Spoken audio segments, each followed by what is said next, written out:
If you're a producer who chops up drum breaks and make beats out of that instead of using individual samples, you're in the right place. I'm going to break down how to treat that drum break after the fact, beefing it up.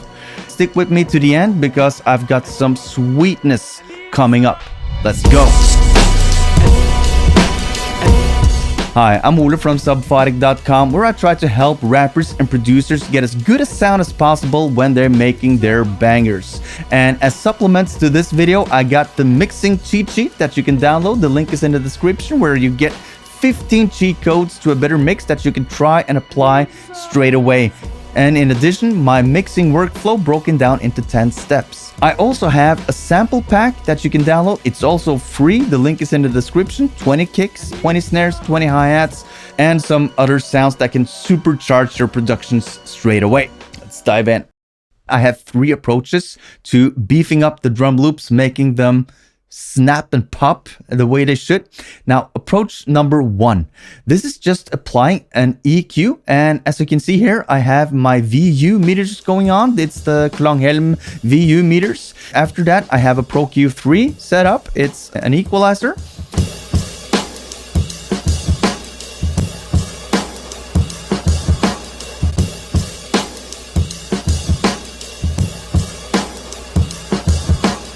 And here I have cuts in the lows about up to 20 hertz, because whatever is below there is useless. Everything beneath 20 hertz is suppressed. Okay. And then I have boosted the kick. I've searched and found the foundations of the kick sound, and I have boosted it about this much. And I've done the same thing with the snare. So I've boosted the snare a bit, and then I've taken away a bit of the top end with a high cut filter, and that's basically it. And what has happened with the sound now is that it's a lot lower in volume because I have to adjust for the peaks. I have to gain stage it, and when low end is boosted, the whole sound source becomes much louder without you hearing it. It's not psycho acoustically louder. Loudness lives in the mid-range between, I don't know, 500 hertz to maybe 3000 hertz or so. That's where the body of the loudness lives. So when I boost 80 hertz or 100 hertz, it doesn't do that much for the perceived loudness. And when I turn my EQ down in volume to compensate for all that added volume, I get a lot less. So I have put a clipper at the end of this chain to bring back up the volume without increasing the peaks.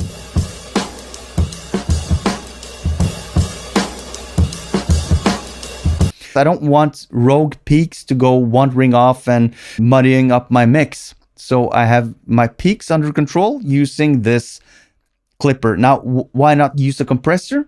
Well, when you put a compressor on a drum loop like this, you will get some weird artifacts, while a clipper will just clip off the transients and it will be smoother, much punchier in my opinion. So I prefer clippers actually for drum bus processing over compressors. I will use compressors eventually, but quite conservatively, only a dB or 2 or so.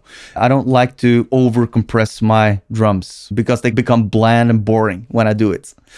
Okay, so that's the first approach, and it's an easy approach. It's simple, it's fast because I don't have to tweak a lot. My second approach is a bit more tedious. Here it comes, approach number 2. I have duplicated the drum loop and made it into 3. 1 for the kick, 1 for the snare, and 1 for the hi-hats. And as you can see, on the kick, I have cut away a bit in the low end, up to 20 hertz. And then I have cut dramatically on the top end. So you see here how far down I have gone.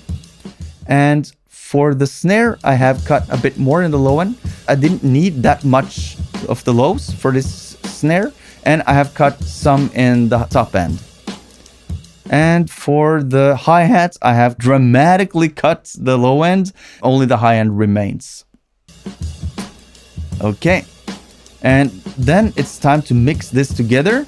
some processing is needed, and I will need to control this using a compressor at the end of the line. And I also have to check phase, because when you have tracks stacked down beneath each other, there might be a chance of phase cancellation or phase distortion. I'll just check this by listening back to the whole stereo mix in mono using a gain plugin and just play with the polarity buttons just to check.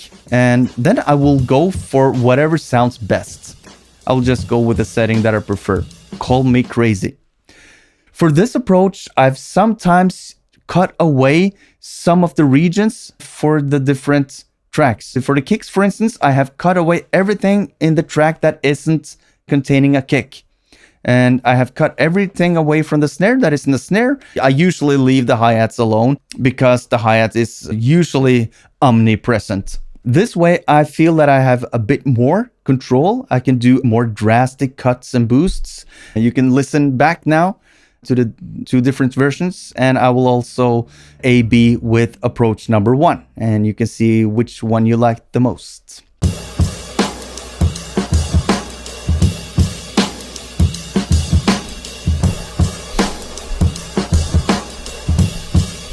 Okay.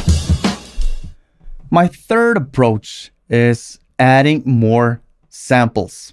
So I will leave the stereo drum break as it is. I won't treat it much. I will still have my high pass filter on. I will still cut that 20 hertz out, and I will dive into my sample library and find some kicks that will fit. I will find some snares that fits.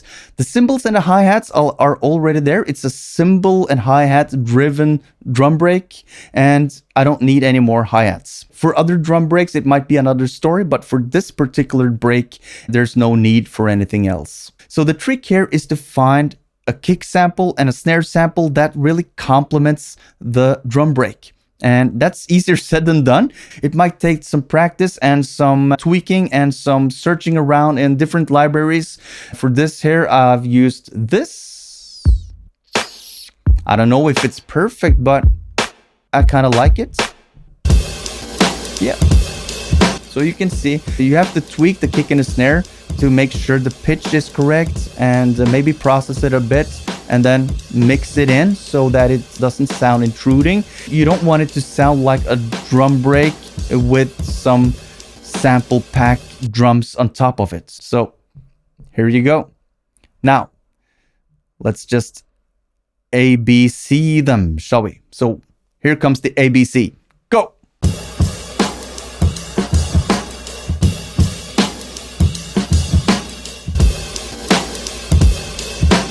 If you feel that you have had anything out of this video, hit the like button, hit the subscribe, share the video, and also remember to download my free mixing cheat sheet and my sample pack. It's free, the link is in the description. So, which one of these approaches do you think worked the best? Let me know in the comments. And if you have another way to beef up a drum loop, let me know in the comments. Now to the most important thing, and that is how to actually mix this drum loop together with all the other elements, the instruments, the samples, the hits, I don't know, the synths, vocals, the bass, not to mention the bass. How do you get the kick to punch straight through the bass? How do you make the snare pop straight through the instrument loop? And how do you make the hi-hats intelligible together with the vocals without them being confusing and distorted and harsh? How do you do that? I've made a whole video where I covered that topic, how to make the drums pop in a mix. The link is there. The link is there. The link is in the description, and hopefully I'll see you there. Peace!